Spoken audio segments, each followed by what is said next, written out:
وضعیت ما د خو بیخي قابل برداشت نه دی په کابل کې، نه د مجاهدینو ده نه د ولسونو ده.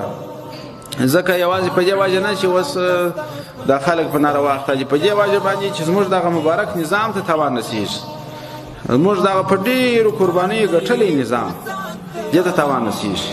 او بل تاوان دا دی دلته اعلان وکړو چې حجاب دی، پرده ده، منکراتو رد وکړو. هغه پر کافرانو دونه سخت تمام سي لکه اټم چې پر استعمال کړي، ګرده دنیا درته راپورته سي. د اخوا د هغو مخالفت سي دلته موږ په عمل کې هېڅ نه کړي، نو نوم الله راضي کړي، مخلوق هم را سره په جنجال سي. که اوس دا طرف راسي مابین ته چې الله پاک راضي سي، دنیا دې ناراضي، کفار دې ناراضي، کفار خو نه راضي کېږي.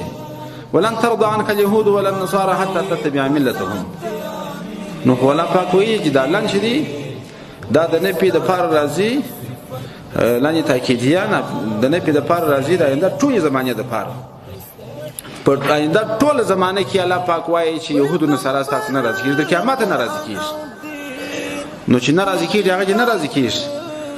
په دې باندې باید خوشاله سو، دغه د ایمان او د اسلام او د دیانت علامه ده چې کفار را سره ټکري. خو د بلې خوا څخه الله باید راضي کو.